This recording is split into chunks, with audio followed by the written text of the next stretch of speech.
slabs and hard slabs is ideally your hard slab is going to be in leather hard. This is kind of like a medium leather hard, so this is pretty good. I'd like a little bit more like this, where if you're holding it, it doesn't bow under its own weight. To me, that's a really good leather hard for building with hard slabs. It also depends on what kind of shape you're trying to make. You know, this one is still leather hard, so if you wanted to make a curved shape, you could still curve it, or you can make a hard geometric shape. That's the hardest part, is making sure that not only do you have the right state of leather hard, but you have to be able to maintain it as well. So your project is a hard slab box. Now that box can be in any dimension, so it could be circular, like a cylinder, or it can be more geometric and angular, or it could just be a straight rectangular box. That's what I'm going to make. I rough cut these. I rolled out a big slab, rough cut. Well, I smoothed off the texture from the canvas and rough cut them. It's really better to cut the slab when it is a leather hard consistency, because not only will you get an uneven cut and soft plastic, but when you peel it up, it'll warp on you and bow. So I'm going to recut these to the size that I want. Okay, and these are about 1/4 of an inch thick.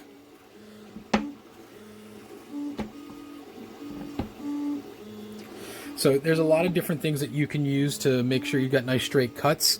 I don't know what kind of tools you have. This is a speed square. It's great because it'll latch on to the edge and it'll allow you to have a straight cut.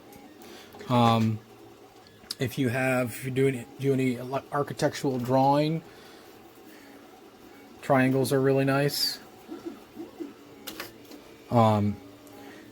I would recommend that you mock this up first in paper, just like we did with the soft slab project, using templates. That way you have pieces of clay that are exactly the right size and dimension. And it just makes more sense and it works a lot easier.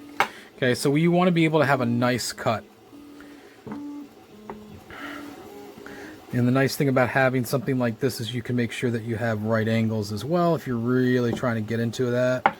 So I'm going to make, this is going to become the floor of the box. The box that I'm going to make, I'm going to leave it open on one side so that it becomes an example of how to make lids. So mine won't really be completed in some senses. So I'm going to use this floor as a measurement for one of the walls. So I'm going to cut it the same way.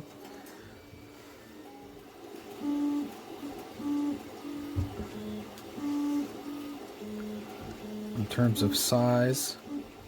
And then I'm going to start constructing. So I'm going to put it together. Okay, like that. And I'm going to get my scoring tool and some slip.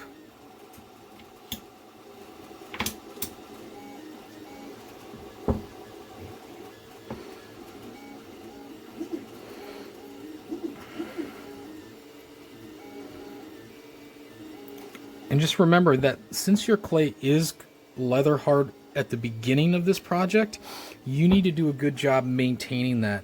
You can't let this dry past leather hard. You can't let it get into bone dry at all, because you won't be able to attach anything and stuff's going to start not fitting. And we don't want hard and plastic together because they're going to shrink at different rates. Okay?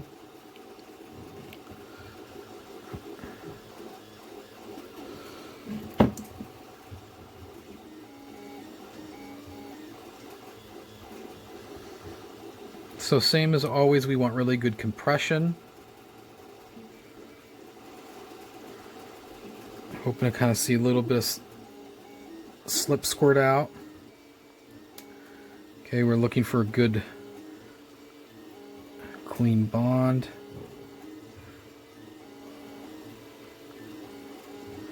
Okay, and once again, I'm going to go back and clean up when things have settled. When you're building hard slabs, this is the most precarious part. Okay, so as quickly as possible, I want to get the sides on so that this doesn't flex one direction or the other. Okay, so now I've already rolled out a bunch, so I can, cut to size. If you are making a template, remember that you have to think about when you're measuring and making your dimensions for your template, how thick the slab is. So this is a 1/4 inch. So if you are making a template so it fits perfectly together, then you're going to have to include that measurement. You could also cut at a 45-degree angle so that you have, wall pieces that come together like that. So kind of like that idea. That was a real rough cut, but you can totally do that, or you can do butt joints, which is what I'm going to be doing. So I'm just going to cut this in place. And I'm going to make a mark as to where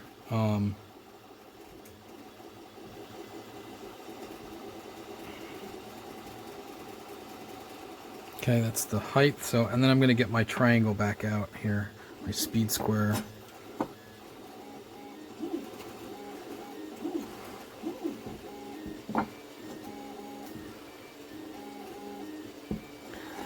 And theoretically, this is going to fit good. Okay, and it does. So now I can use that as the template for the next one.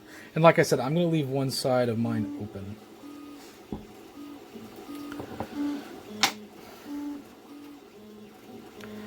Okay.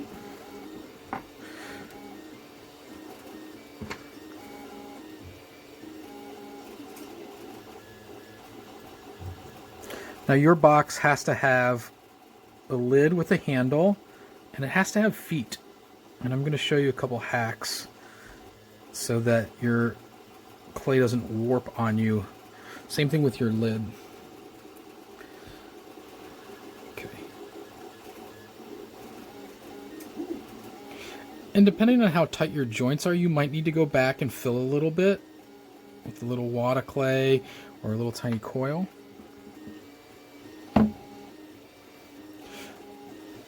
As we've talked about this all semester, the hardest thing about doing these projects and really working in clay is patience and letting it dry down so that the clay is ready to be worked with and you're not rushing it. Okay, so once again, compression is really important.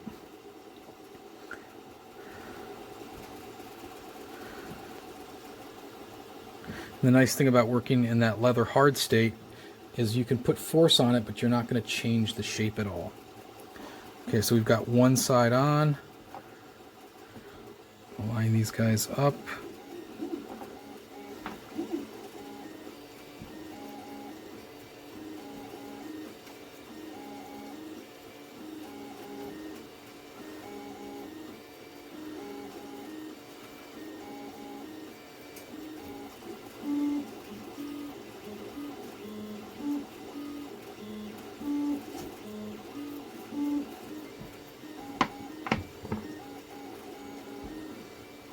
Now, after I work on this, I'm going to wrap it up. I am not going to let it dry out immediately. I want to wrap it up just like I did with my mug and my mug handle and let the two pieces, kind of marinate and get to the same consistency in terms of moisture content.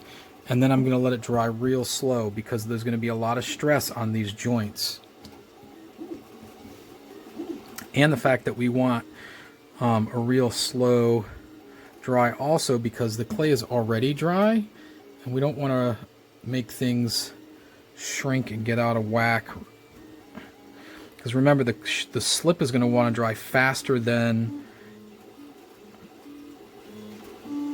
actually I take that back, the slab is going to dry faster than the slip because it's drier already. They're not at the same consistency now. Okay, so there's my 4 walls. Okay, just making sure I've got good joints. So the hardest thing about this project, I think, is the lid. And you have to kind of make a decision on what direction you want to go. with the lid. Do you want to have a lid that just rests on top like this? Or do you want a lid that sits inside? Okay, and that's the most important thing, is like figuring out what it is that you want to do in terms of design, because your design is going to dictate your lid. Okay, so I will show you two different ways of doing it. Let's first just kind of get in here and get this a little cleaned up. Just a rough one.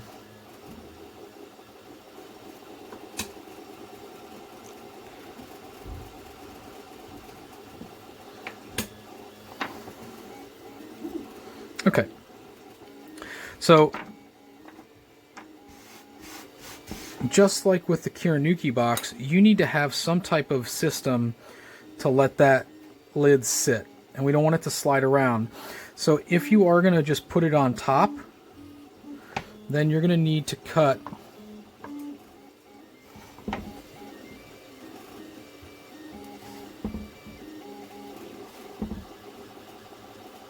two pieces, or three or four, however you want to design it, that are going to sit inside so that the lid locks into place. Like this, right? So this piece is going to become attached. And we would do that on the other side as well. So we can go ahead and do that.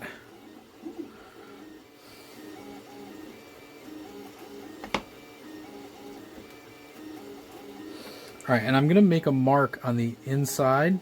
Take this guy out. Okay, so what I'm going to do is now I'm going to attach these two pieces. And ultimately we'll probably have to trim them, but that's okay as well. I'm going to line them up like that. And that's going to become the lock so that it won't come out. Okay.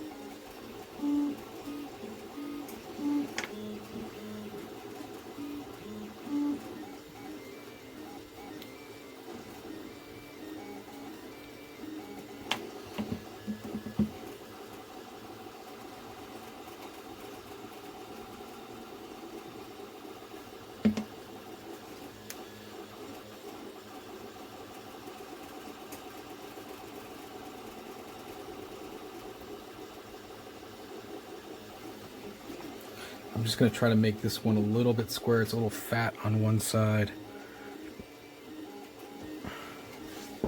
Okay.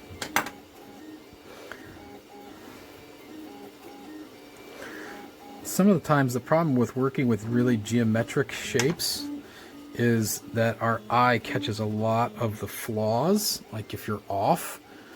So sometimes it's easier to work with more organic things, because then you're less likely to see all of the missteps or mistakes in your design or in your execution maybe.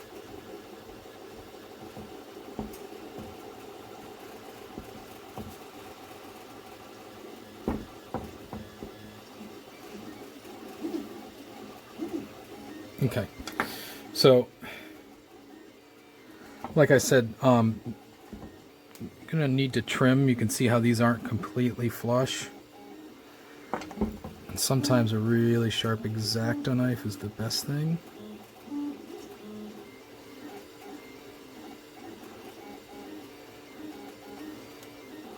But notice how it's like, it's not, the shape isn't changing. That's one of the great things about working with hard slab, is that it really will hold its shape.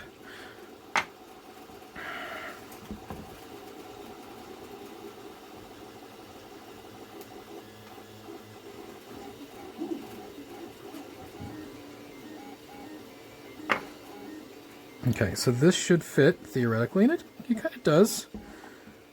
Okay, now if you notice, I forgot to do something. And this is what I was talking about before. If you notice, see how I'm off a little bit?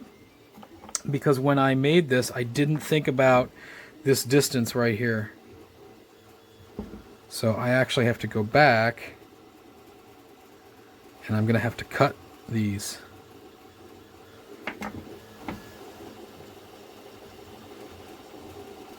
Pull that off.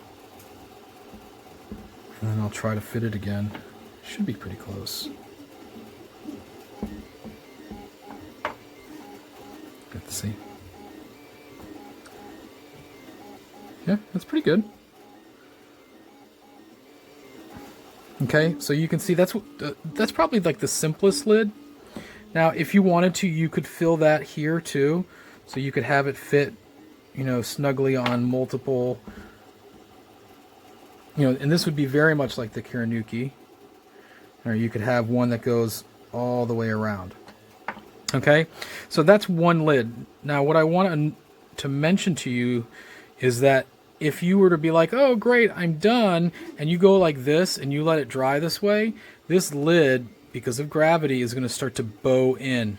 And when it dries, it's going to warp. So I'm going to show you a trick in a few minutes on how to keep that from happening. Okay, so that's one style of lid. And that's totally fine. You know, you got to figure out what you want to do. So I have, you know, I've got my 3 walls. And remember, I'm going to leave one side open so that it's more of a teaching box, so people can see the system that you can use. That was the first one that we did. This one sits on top. Okay. All right. So it's going to sit like that. Now this one I want to sit inside. Okay, so I have to make sure that I've got that dimension figured out. So I'm going to, you know, kind of measure like this. So it'll be pretty close, and I'm going to take a line there.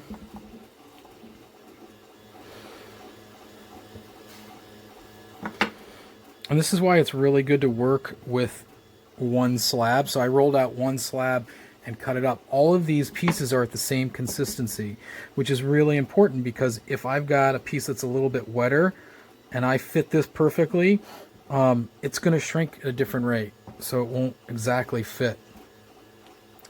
So now what I need to do is I need to take these and put them inside as well. Okay. So, and make another mark. Make sure that it's level.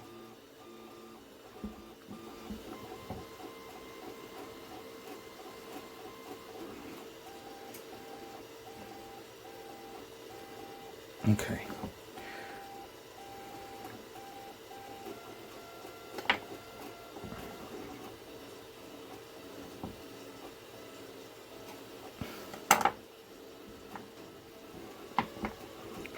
So I'm going to score, and then I'm going to attach.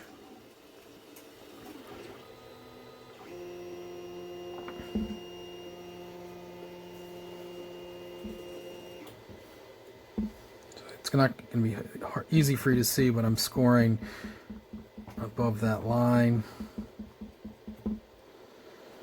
And I'll do the same over here.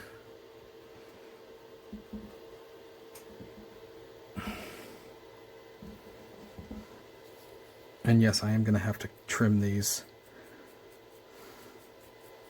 I would like to get them in place before I cut.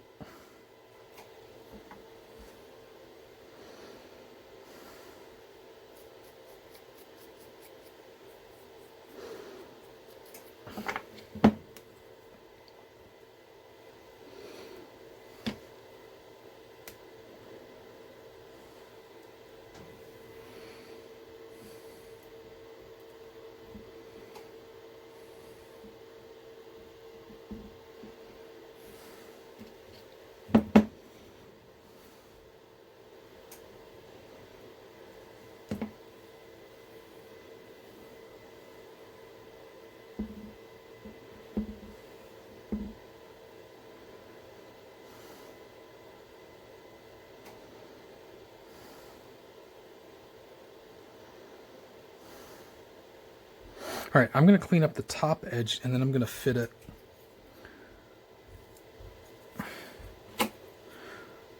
And what I'm going to do is put this in and hope that I'm at the right height or depth. And it looks like I'm a little high on one side and a little low on the other. So I'm going to move it and reposition and resecure so that it's level.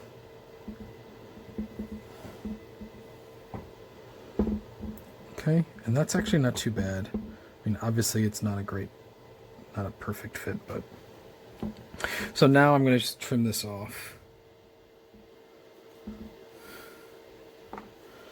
And then I can come back and clean it up. Okay, now what I'm going to do is a continuation. Okay, I've got my end points, but I want to put a piece all the way across the back. So I'm going to make another line. That's a bad one. Okay. And I'm going to score here.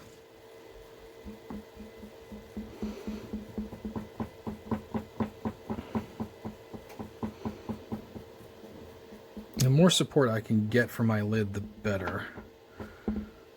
Okay, so just check it out again. Yep. Okay. And I would be really awesome if I had one nice piece, but of course I don't, so I'm gonna have to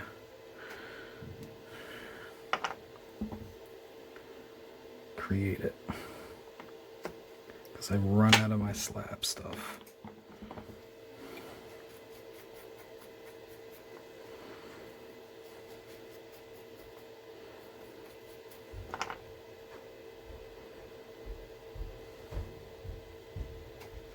I guess I should go that way. Yeah. I should have scored this side.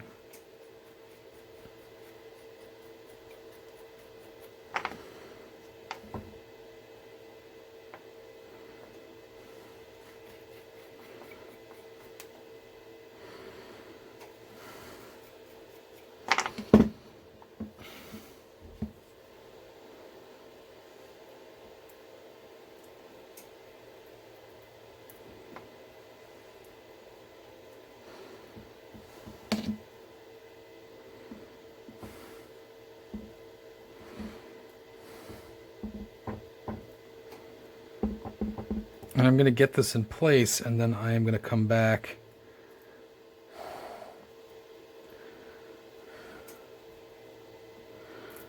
make sure I get some slip in between the joint too.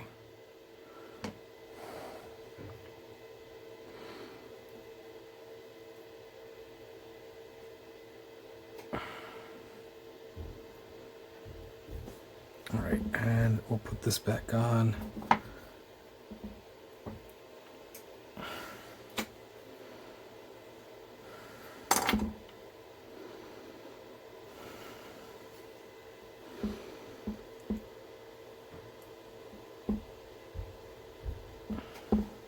Okay, that's good.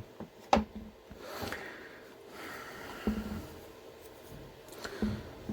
right, so now we pretty much have our gallery made.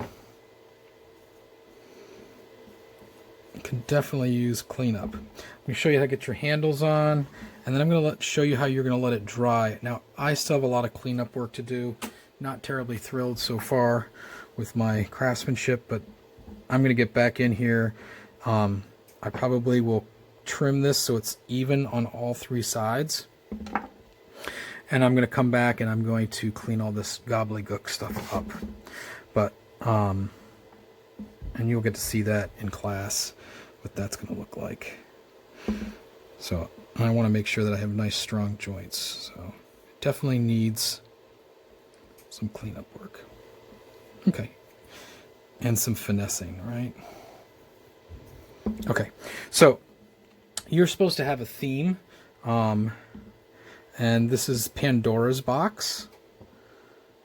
That was the assignment. Now it could be different ones going forward, but I've made up a couple viruses as handles, so I'm gonna use that as the handle, and these little tiny viruses, Corona, who's a what's it for feet.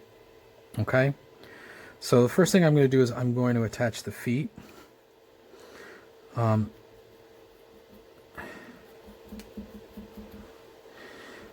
Now the hard thing about feet and slabs is gravity. And gravity always wins. So I'm going to attach these, but I'm not actually going to let this thing rest on these feet.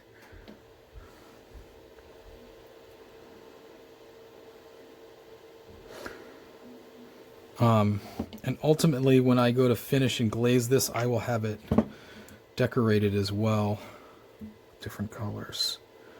Reds and yellows, and you know what we now consider virus colors, at least what's on in the media for the coronavirus.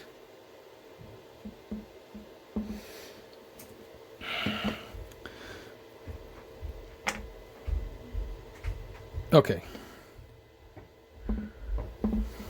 so compress, get that nice and strong. Now, I've got to figure out how tall it is, because if I just leave it on the feet, there's a chance that it could bow, right? If you have really delicate feet, you can always, and this is what I usually do, I will take pieces of clay, and the nice thing about using clay is it's going to shrink at the same rate as your project will, because it's made out of the same clay. All right.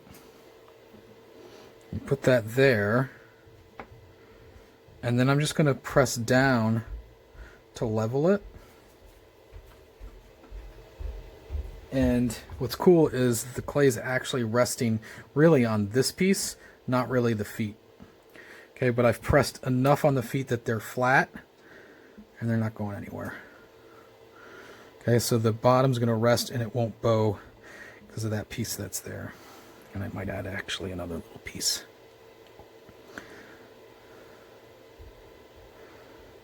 Okay. That's too much.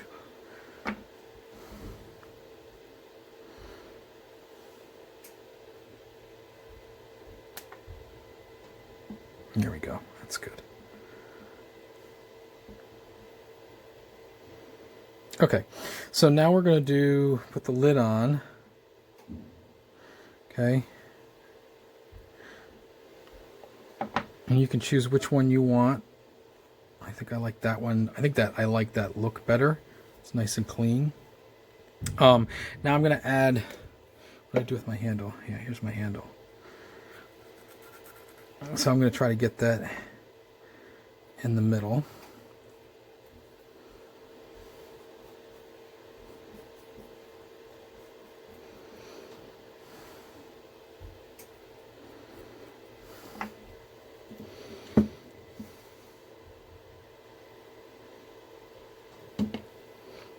Alright, I'm going to pick it up and I'm going to support it on this side as I get this to bond. And I'm wiggling until I feel it grab. And then I'm going to have to come back and clean up the tool marks. Okay, so I've got my gallery in for the lid. I've got my support for the base so that it doesn't slump.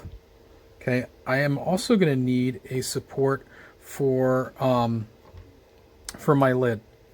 Okay, now I made two lids. This one is just a straight flat one, but it sits inside like that, which is nice and flush with the surface. This one is going to want to, it's going to want to sag. Probably not as much because I have this, and if you finished your box and you should have all four edges of your gallery, this lid really shouldn't warp that much because it is supported underneath. This style of lid, where it's literally only catching the inside edge here, normally wouldn't have that. This one is going to want to bow more because it's really unsupported. Okay, so as you can see, it doesn't sit on top of that. So regardless of what type of lid you make, you're going to want to stuff it. Newspaper is really probably the best option for this because newspaper is softer than computer paper, but you just want to get that paper in there, and you want to leave it in there as it dries. That way it'll hold its shape and it won't dent and bow, and gravity will not ruin it.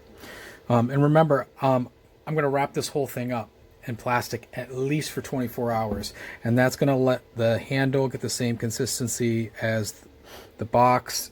These pieces, the same thing. Give a chance for that slip to slowly dry so it doesn't shrink out of the joint and pop apart. Okay, and then I would clean it up again. So I'm going to put these three objects into a plastic bag. Okay, and there's your hard slab box.